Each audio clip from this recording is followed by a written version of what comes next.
Hello and welcome to tonight's programme. I'm in Dundalk in County Louth, better known as the Land of Legends. I visit McArdle Meats in the Marshes Shopping Centre, where I chat to its owner and craft butcher Keith Short on how he has taken over and expanded this family business. I'll be in Bomboy, County Cavan, where I'll be cooking tasty lamb chops, turkey steaks, and I will be reintroducing you to braised gin and beef. I talked to Derek from Scobie & Junior to find out about the wide range of products that they have available to your local craft butcher shops. But first, Keith shows me around his farm, and after I talk to his father Jim. So we're out here on your farm, Keith. You're a part-time farmer as well as a full-time butcher. I don't know where you get time at all. For folks at home and for myself as well that aren't into farming, tell us, you've silage here behind you. Tell us a bit about it.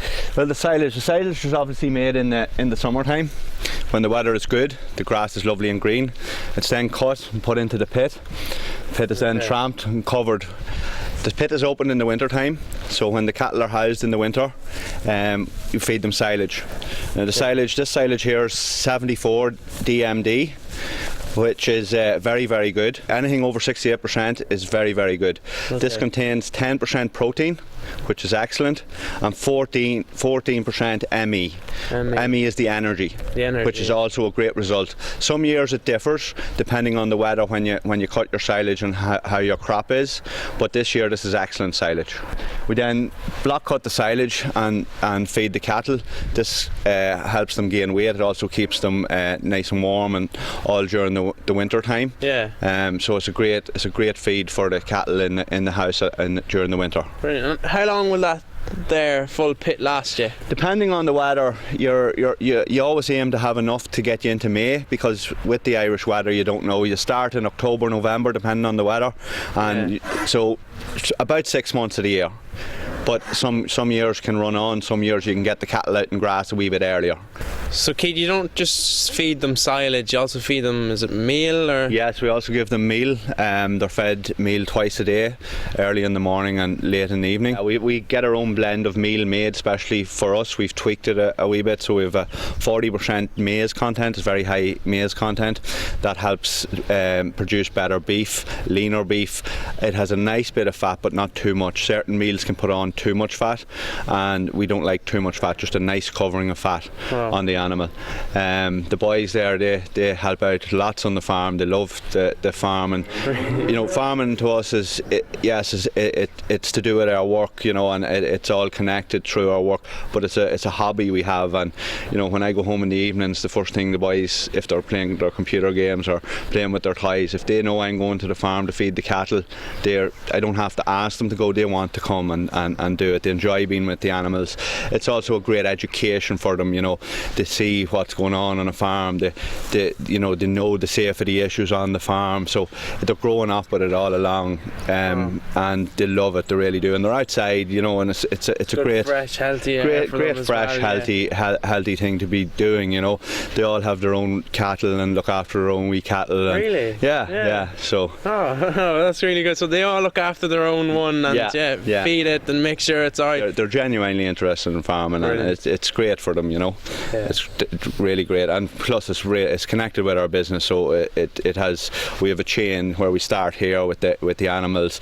We have our own abattoir. We process them, and then on to the final consumer. So it's a chain that we have full traceability on from start to finish. We know where all our meat's coming from.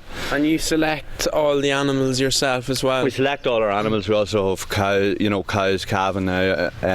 They start calving in January, February, and 24 months later they're ready for processing.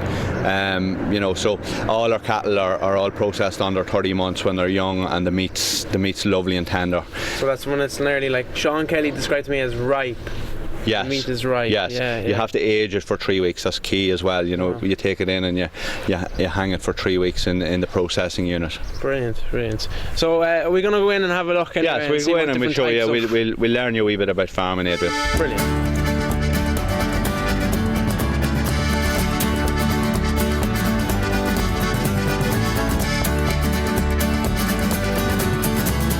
tell me the different types of heifers you have we here. mainly stick to two breeds, Hereford and Angus.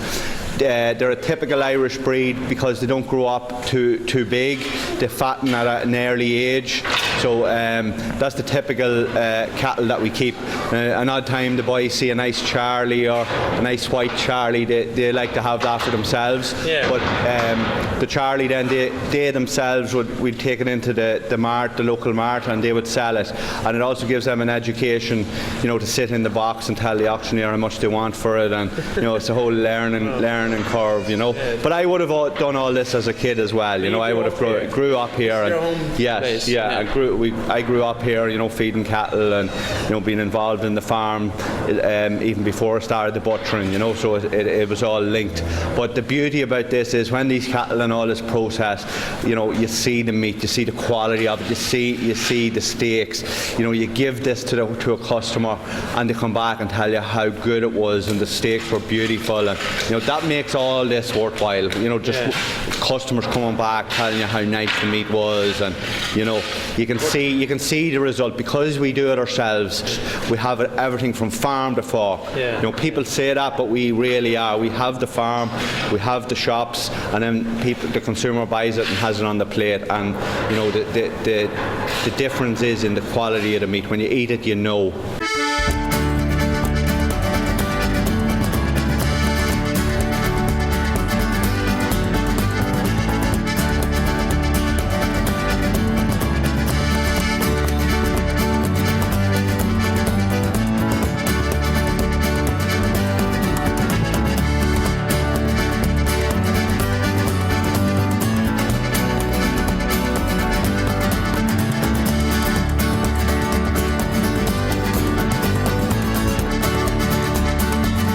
So Jim, tell me, how long are you here in I'm over Castleblayney? 50 years. You're here 50 years? I'm over. Over 50 years? Yes. Oh, wow. And what age did you start here? 16. 16? Yes. Oh, as a young fella? As a young fella, yes. And have you noticed anything changed about butchery through the years, really? Well, everything has changed. The shop got a wee bit bigger, and the customers, as generations is coming in, they're all generations we said years ago coming back, the children's coming back now, and their children are with the help of God will come again. Yeah, so I've noticed actually you treat the children in here just like you treat the adults. Yes, we treat the children the same as the adults, yes. Yeah, that's fantastic. Even because they grow up, you see, they come back to us. And your mother and father had the shop before you? Yes, in 1927. Tell us what it was like back then. It was different butchering, you see, than it wasn't you hadn't the display you have now today, you know what I mean? But you had good butchering too, but it was all a different way of selling beef, you know what I mean? Yeah. You sold most of it on the bone that time. Yeah, so you've noticed that maybe people Changed. buying off the bone. Yes, off the bone and all that now, you know what I mean? Yeah. Wow. So James and Stephen are your two grandsons? Two grandsons, they're the next generation of butchers. And do you hope they'll take over? With the help of God. And keep the name over the door. So Jim, Keith left here in Castleblayney and set up his own over in Dundalk. Keith went to college in Portadown. Yeah. I had to come up one year after his holidays, and he says, "Granddaddy, I want to work in a butcher shop." And I come up and I phoned a friend of mine in Dundalk, McArdle mates, and he said, "Send him up, Jim." Wow. And he's been there since? He's been there since. He phoned me. He come back in 3 years or 2.5 years, and he says, "The man that owns McArdle meats one shop, Daddy. What did you want me for to say?" I'm buying them off 2 shops out. Say, fair enough, right, walk away. And you let him go away? I went up with him and we bought the shops. So how did you feel about him taking Very good. Yeah. He's a good head on him and he's a good lad. Yeah, and you're proud of him? Yes.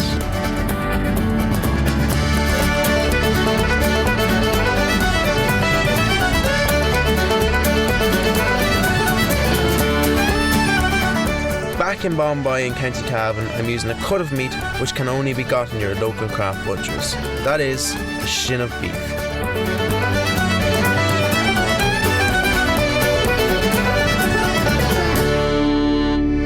Right, so folks, we have a beautiful recipe here for you. It's shin beef. It's one of the most forgotten pieces of meat in the butcher shop and all around Europe at the moment. So what you can do is you can fry off your shin beef, that's no problem at all. But I'm just placing that into my casserole dish here. Okay. putting a bit of salt and pepper on there as well.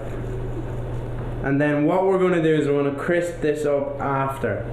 So to add in there again your fresh herbs. So your key herbs to go with any of your meats really is your thyme and your rosemary. It gives it that lovely aroma, that lovely flavour, exactly what you're looking for on a good winter's evening as well. So shin is nice, warm, hearty, really warms up your stomach as well. Perfect on a cold winter's evening. How could you go wrong with it? In you go with the garlic, don't even peel it. Get that in there, that's going to give you beautiful flavour as well. And what we're going to do now is we're going to add in a red wine to that. So a glass of red wine, in there it goes. And then we're going to add in some beef stock to that as well. So again, any of your braising juices or anything like that, beef stock and red wine are like the two key flavours there that really braise beef, lamb really nicely. So we're going to tin foil that so we're not losing any of the moisture, any of the juices in there as well. In you go into the oven at 150, 160 degrees. Again, a nice slow temperature for long, slow cooking, and that is going to be absolutely beautiful. And again, like any good cooking show, here's one I have prepared earlier. And what I've done is I've strained the juices. So I just get my little pot here. I've just strained my juices into a saucepan here. And what we're going to do is we're going to place that on and heat that up. So that's going to be our sauce. We're going to let them juices reduce. And they're going to turn into a nice thick sauce consistency. So just remove your bone marrow. That's had its day. We've used that to our advantage for flavour in there as well. You can give them to your dog. That's no problem at all. We remove that.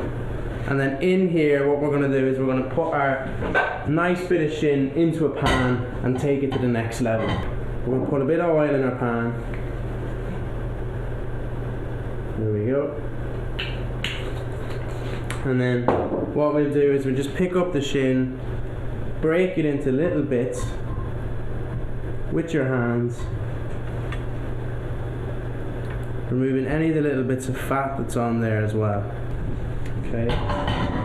And then in another pan, what we're going to do is we're going to make some beautiful croutons through with this. So get 2 nice bits of bread. I recommend using stale bread. And what we're going to do is we're just going to take off the crust, and you can use them for breadcrumbs, so don't waste them. And then we just get a little rolling pin, and you're going to roll them out nice and flat. So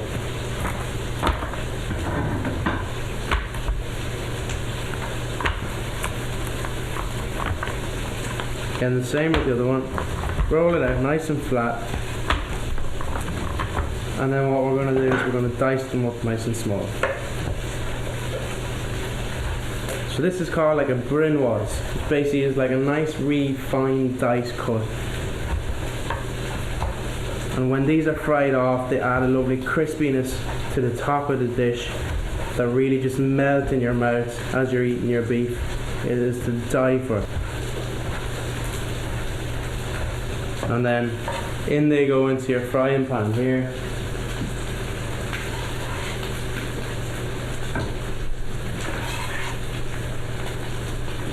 And what we'll do is we'll add another bit of oil to them as well, just to fry off. Add a touch of salt to it, and that will just bring out the natural flavour of it. So in the meantime, just have a look at your beef. What it's doing is it's taking on that lovely crispy golden colour. You can just hear the sizzle in there, and that is going to be absolutely beautiful. So just literally stir it around. And what we're going to do then is that's crisped up nicely. Get a spoon and just spoon in the nice reduced sauce you have here. Just a small amount of it.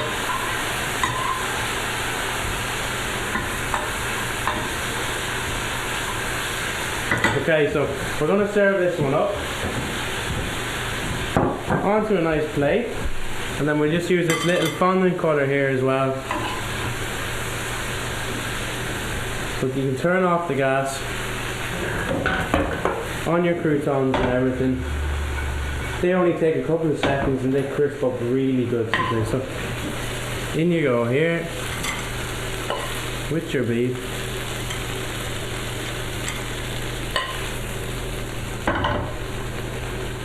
Okay, so press that down, then just lift it up till it holds that beautiful shape.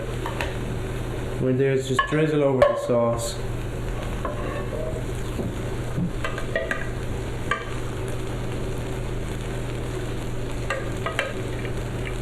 So drizzle that beautiful gravy over top.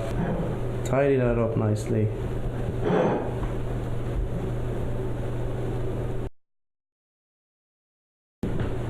So you can see the lovely sort of glaze that sauce gives it. What we'll do then is just get our croutons there, place them over top, and you can just hear them sizzling nearly on the beef on the plate there.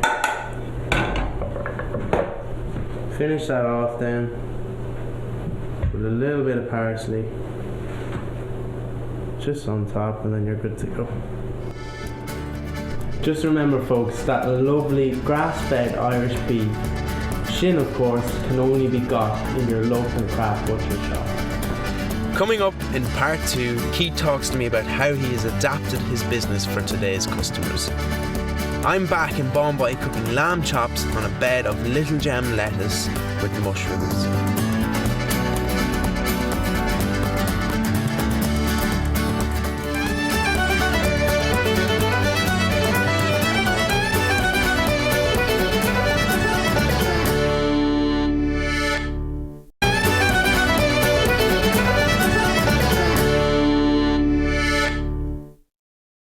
Welcome back to part 2.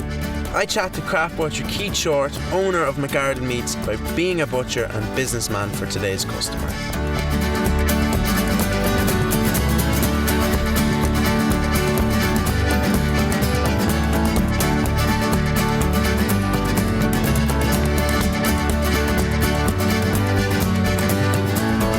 So Keith, tell me, what age did you start butchery at? Started around 6-7 years old in the family business, just running around after my dad, and since that age I've had a great interest in it, you know.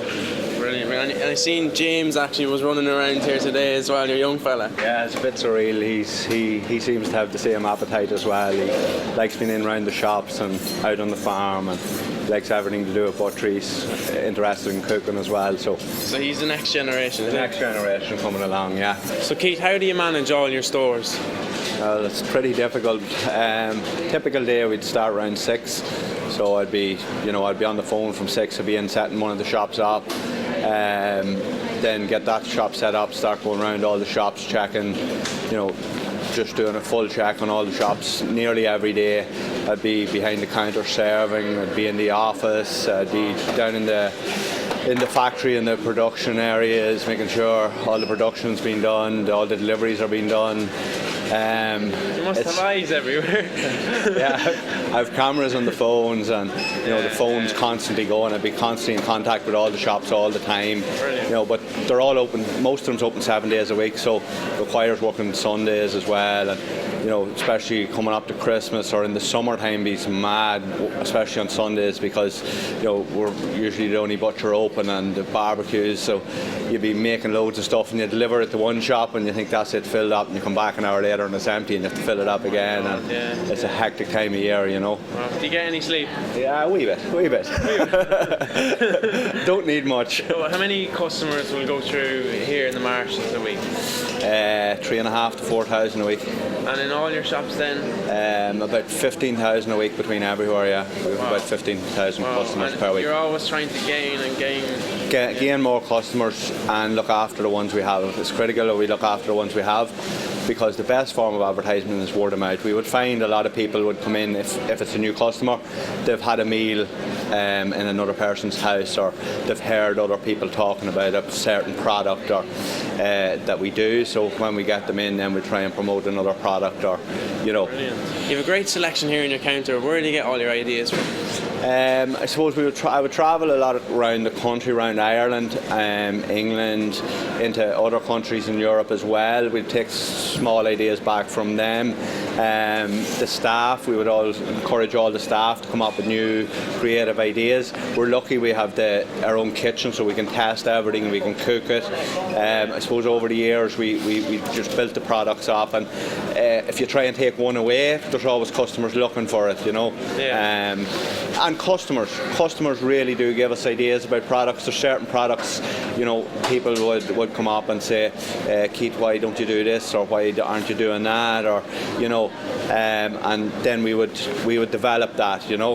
We'd also be looking maybe when in hotels, places, new things that's on the menus. We'd also look at that. Like, we make all our own breaded chicken. We make it from fresh breadcrumbs, fresh chicken fillet, garlic butter for Kievs. We cook all them in our kitchen. You know, we have our own shepherd's pie, lasagna, creamy garlic potatoes. So we try and make we have all the ingredients for one meal in the shop. We're watching up and coming chefs like yourself to see can we get any ideas. We also you know, we bring people in to help us as well. Sure, obviously you know that you've come in and have worked with us as well, and different chefs have helped us over the years develop new products and you know, new ideas. So Keith, your selection of products around here, you've won many awards. I've seen up along the wall here as well. Tell us a little bit about them. Over the years we've won lots of awards. I think it started with me winning Young Butcher of the Year. We represented Ireland internationally. We then won the All-Ireland Award for Honey and Mustard Ham. We won the All-Ireland Award for Spiced Beef. We won a Blossom Heron Award for our creamy garlic potatoes. We've nearly every year this last 10 years, our 3 shops have got into the top 100 best retail stores in Ireland. This store got into the top 5 best retail stores in Ireland. The Dublin shop got into the top 5 best retail stores in Ireland. So over the years we've won a lot of awards, but at the end of the day, awards don't really matter to us. It's about the customer satisfaction. It's about the customer leaving here happy week in, week out. You know, that's what really makes us tick, you know. You know, if you ask me what made all this worthwhile, it's coming in here on a Saturday with loads of customers and everybody having a laugh, getting what they want, you know, and the shop being really busy and everyone going at 100 miles an hour, and that gives you a good kick, and especially when somebody comes back and tells you what a lovely meal they had, what lovely food they had. You know, there's great satisfaction out of that, you know. Yeah. You showed me here you have the lovely, is this honey and mustard? Honey and mustard ham, yes. We cure that ourselves in our production facility. That starts out as a line of pork. On average we cure about 200 of them a week, full lines of pork, and then we portion them into different sizes. We pack that in a cooking bag with a wee pop-up timer, so you can cook it in a cooking bag, so you have no mess.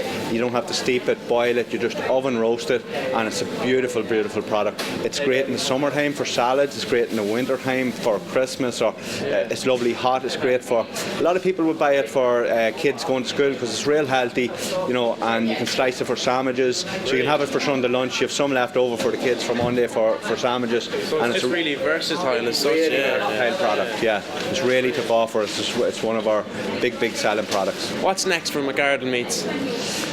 What's next? Well, I think about 10 years ago I said I wouldn't open any more shops, and I have, so I don't think I'll open any more shops, but no, I want to look after what I have, look after the customers we have, improve on what we have, you know, keep constantly improving the products, keep coming up with new ideas, new products, keep helping our customers.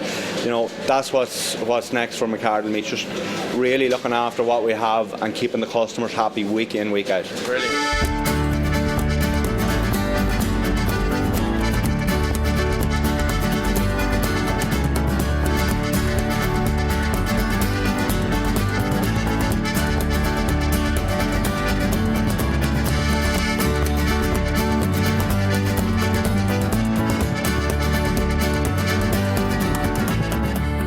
I'm back in Bombay, where I brought with me some of Keith's juicy lamb chops.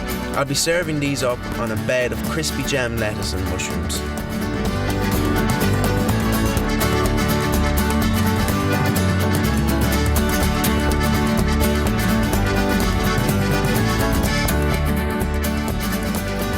So lamb chops are something that's always been used through years in my house. Okay, so what I have here is some centerloin lamb chops, absolutely beautiful, lovely and tender, and they only need quick cooking. Okay, so into our frying pan here we're getting our oil. Our frying pan is good and hot, it's exactly what you want. And then for your lamb, just season it on the board here. Okay, and that's going to go straight into the frying pan. So again, cooking any type of meat at all, cook it from room temperature. Salt on there.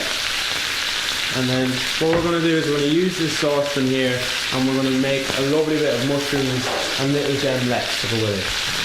So your mushrooms, slice them in half. And again, okay, so in they go there. I'm going to use all them. In you go then with oil into this saucepan. You're going to turn your lamb chops and see that lovely golden crispy colour you have on there. That's exactly what you're looking for. Perfect meat cooked with golden crispy colour is key, so it is. The really flakes of the sea salt adds that golden colour into them absolutely beautifully.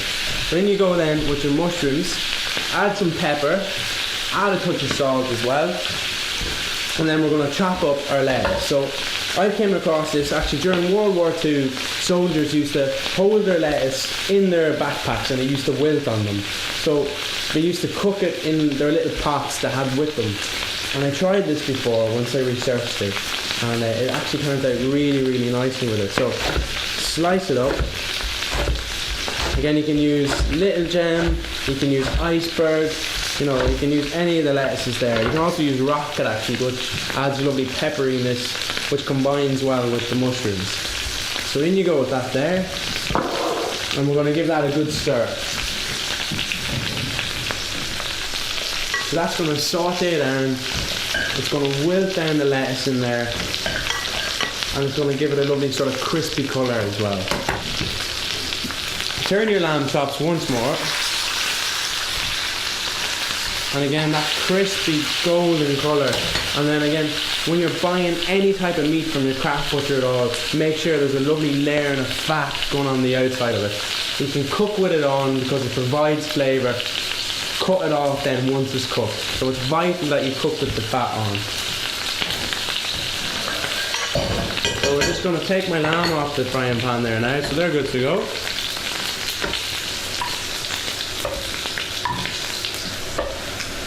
And in here, you cannot buy this. This sediment left in the bottom of the pan is vital key for flavour. So we're going to turn it on a low heat.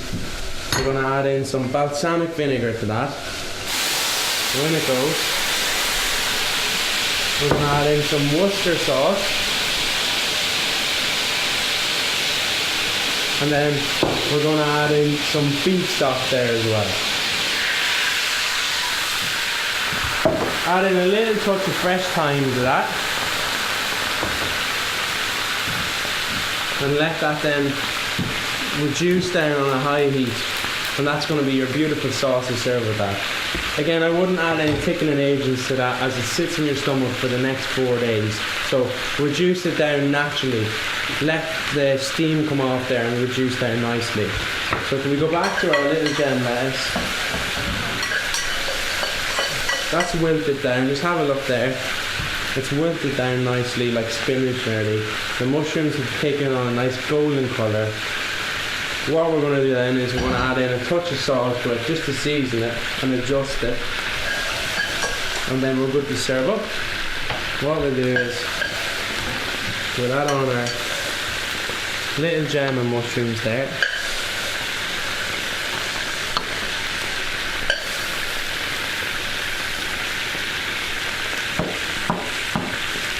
That sauce there as well, if you want to change it a little bit, you can add peppercorns to it, a little touch of cream, and that's the perfect pepper sauce as well. So it's like a versatile sauce. You can make many different things out of it. On you go with your lamb chops. And then we're just going to spoon over that naturally reduced sauce there.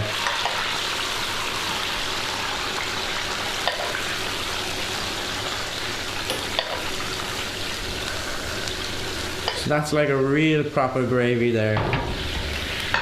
And then that's your lovely lamb chops on with little jam lettuce and mushrooms with your lovely bit of reduction as well. So enjoy that.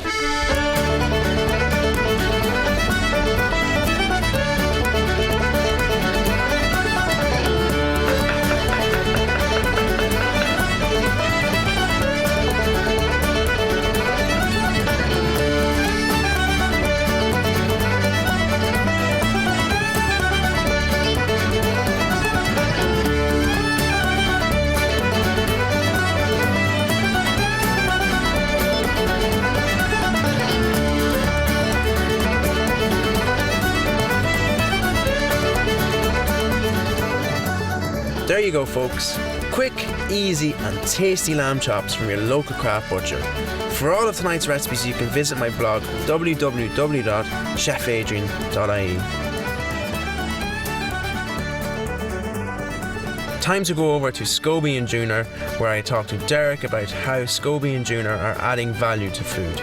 A major part of Scobie and Junior's success is built on providing their customers with a level of service and a range of quality assured products that is second to none.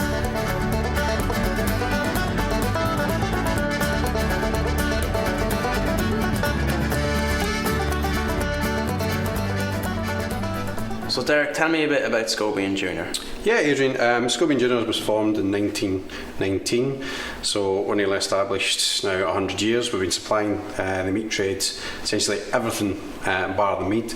Meat from the netting, sausage casings, ingredients. So the netting that goes around the meat that the craft butcher uses, tell me a bit about it. Yeah, well, Scobie and Junior and netting is pretty much synonymous. We've been well known for obviously supplying the netting for all over the world, not just the local craft butchers, but to other countries as well. And in fact, at one stage, we actually produced enough netting to go around the world twice over. Tell me a little bit about the sauce you have here. Yeah, again, Adrian, it's tropical, sweet and spicy. It's very much on trend. It's infusing spicy chili peppers with mango and lemon. So you get that kind of fruity note, but with a wee bit of heat. I really can see chili flakes in there. And then it looks like there's like a lovely sort of jerk sort of flavour coming through. Yeah, very much so. As I say, the kind of infusion of spice and fruit is very much on trend. So I say again, it's one of our new flavours this year that we have. Essentially, you apply it onto the meat, leave it for 20-30 minutes, let it marinate into the meat, and then it's ready to cook. And it's again, as simple as that. You can tenderise beef, lamb, yeah, chicken. tenderises the meat, so when it's cooked, it gives that nice succulent mouthfeel. And can I get it without being poured on the chicken?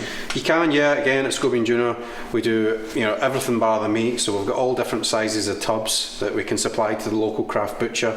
They can basically put in the little bit of sauce and marinade in the little pots, add it to the tray, and supply it as a ready meal. So then you can pour it on afterwards as well. Fantastic.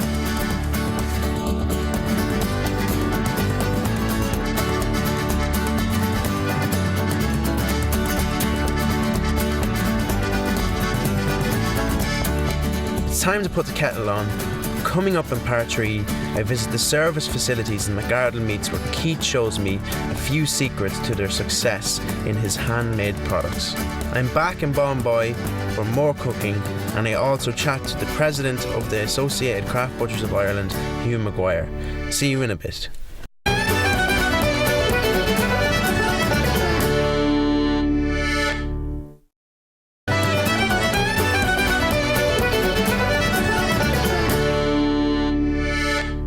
So I've arrived here at Keith's service facilities where he produces all his products for his shops. So Keith, we're going to have a look. You can indeed, Adrian. Come on in and we'll get you suited and booted. That's bad.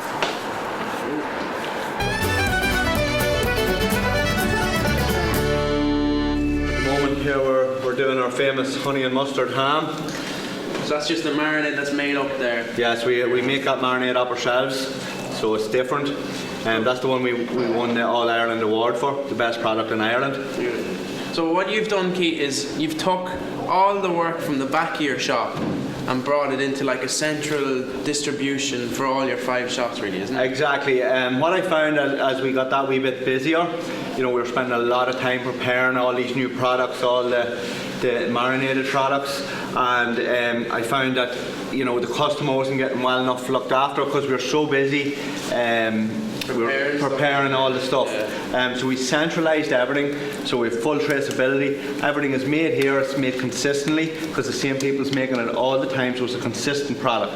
And then it goes directly from here to the shops and onto the shelf. So really the question of the integrity is never in doubt. No, brilliant. That was absolutely beautiful. So that's just like a crumb that goes over top as well. When you cook that becomes crispy and it gives it a nice texture on top.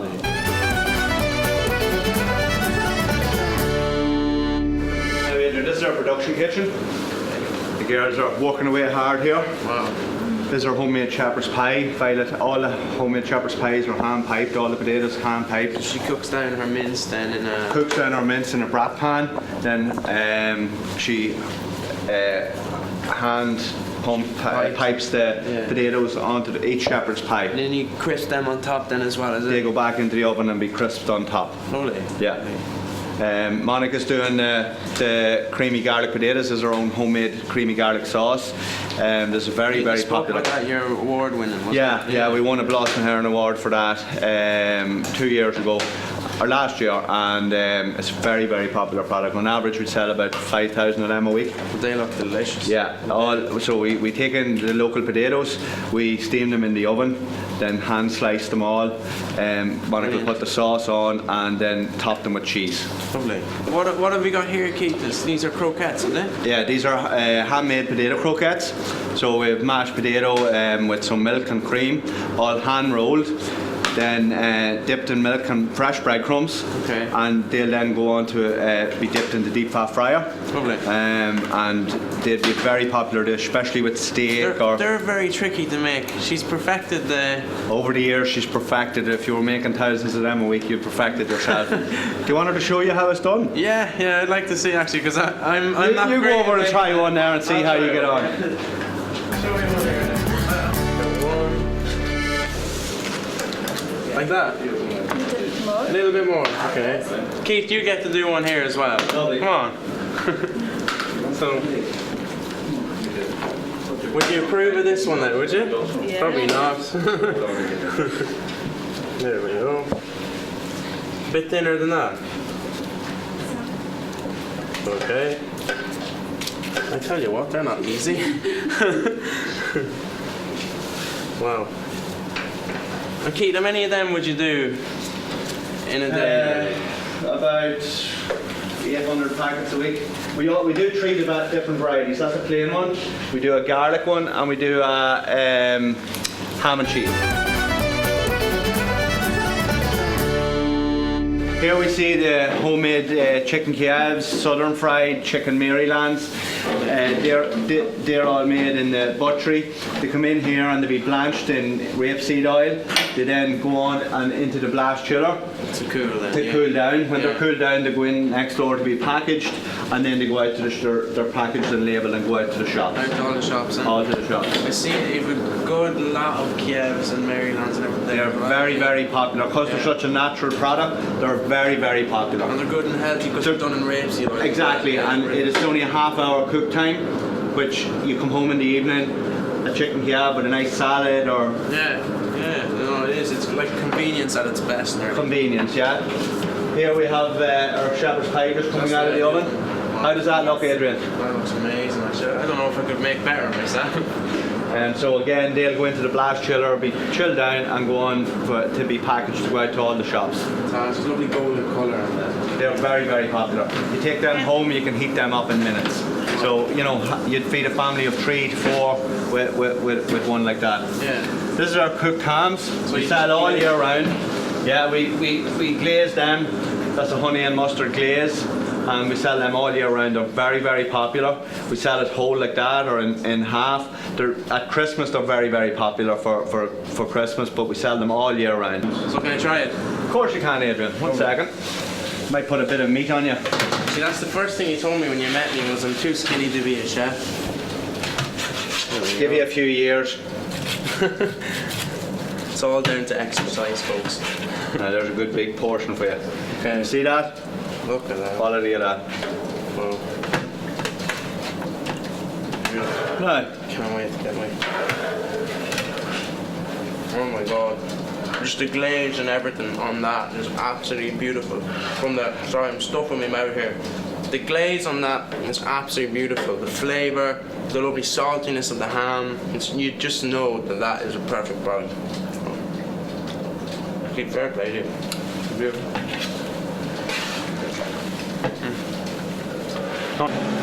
Now Adrian, this is where we prepare all this, the butchery. This is where we prepare all the meats for the shops. Pat's gas flushing here, so these go out to all the supermarkets and stuff, that the stores that we have onto the pre-packs. So this will just seal it, and it just protects the product. It holds the freshness. Yeah. You have marinated pork chops, you have steak, nice strip-loin steaks with pepper sauce. So again, that's convenient for the customer. They come in, they lift the pack of 2 strip-loin steaks, with their pepper sauce and all, get their creamy garlic potatoes, and they have a lovely meal. Wow. So then we're also here, we're making burgers. So what you see here in Keith's service facilities is exactly what you will see behind the scenes in the craft butcher shops.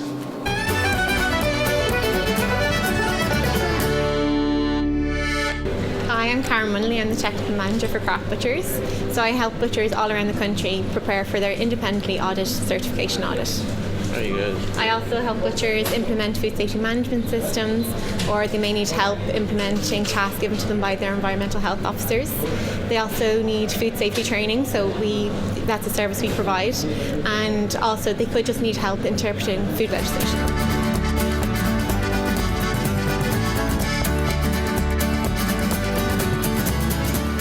Looking at Keith's delicious handmade products is making me hungry. So it's back to Bombay, where I'm cooking turkey steaks on a bed of tagliatelle pasta.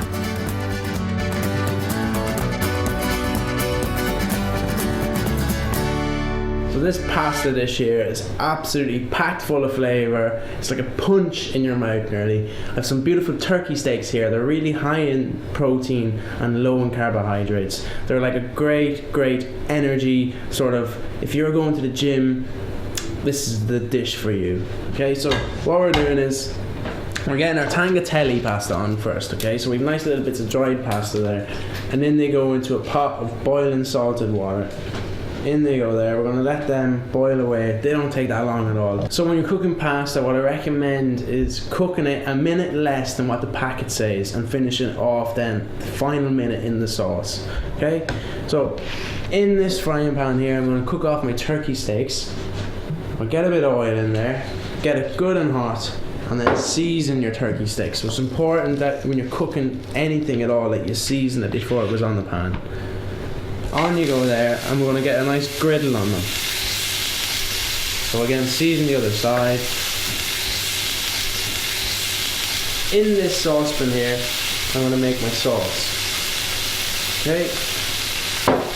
So, we have that on a nice low heat, and we're going to make like a leek and mushroom sauce as such. With your mushrooms, cut them in half, and then we're going to slice them up. So slice them nice and thinly, and then they're going to go into the saucepan here to sweat down.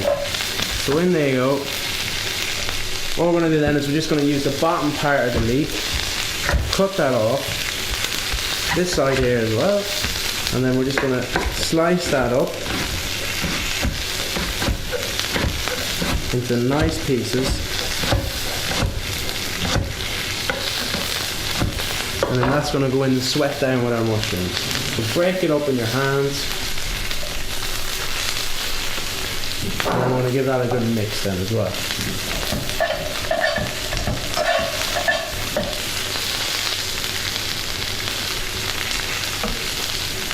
So what we're going to do is we're going to turn our turkey steaks, and that chard on them there is exactly what you want. I'm just going to switch the pasta onto the front, just to hurry up it a little bit and rush it on a little. I'm going to add a little touch of salt in there and a little touch of pepper as well. Nicely. We've gained a good colour on them there, so just have a look. And then what we're going to do is we're going to add in a bit of chicken stock to it. And And what that is going to do is reduce down nicely. Give that a good stir, and again bring that to temperature. Our pasta's cooking nicely, it's nearly there, so we're very, very close to being ready.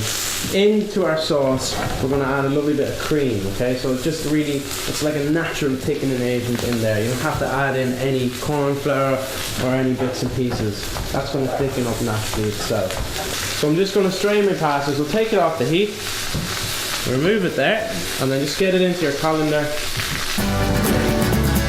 Sit that on top there, and that goes straight into your sauce. That's going to finish off in your sauce there for the next minute, and then you're going to have absolutely beautifully, perfectly cooked pasta. In the meantime, you're going to take your turkey steaks off, and you're going to let them rest on your chopping board.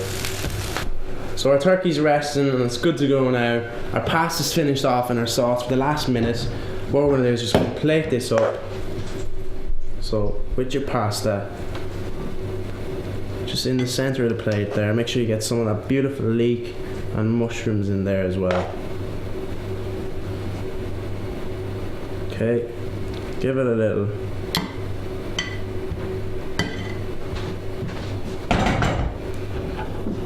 Then what we're going to do is just get your turkey steaks, which have rested nicely,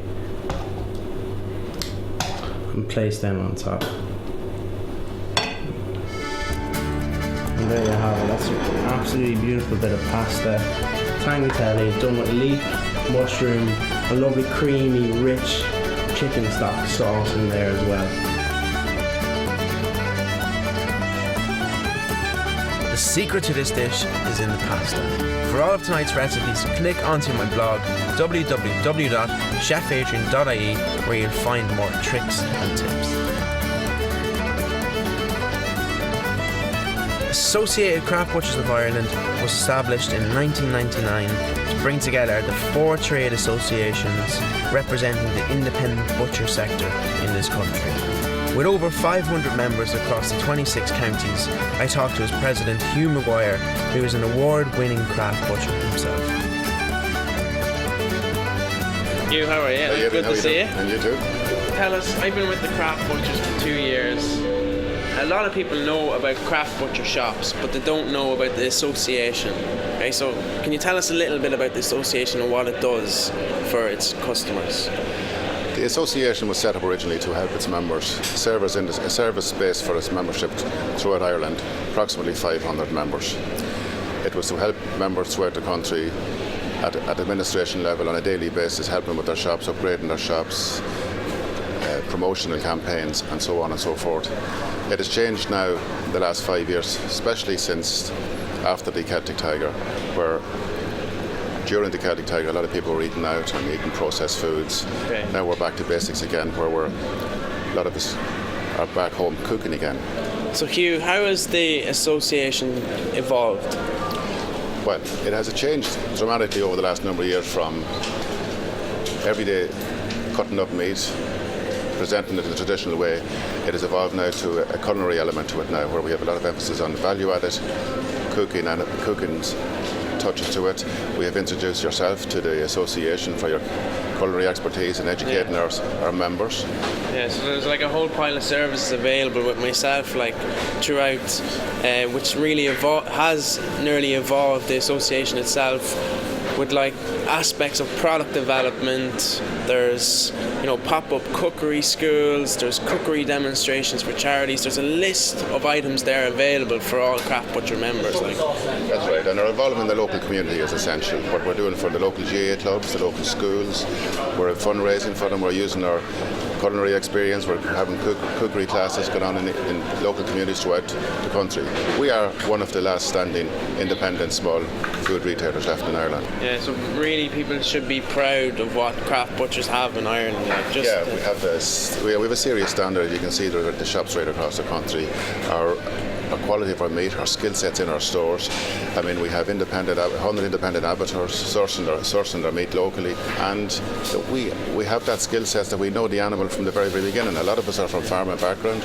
We know the animal, we know the cut, we know the breed, and where we stand out above any of our competitors.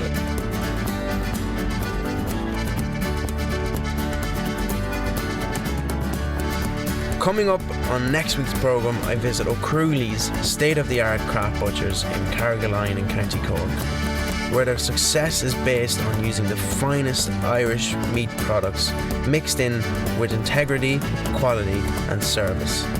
So remember folks, as the saying goes, keep your business in the town if you want to keep your town in business. Until next week, take care.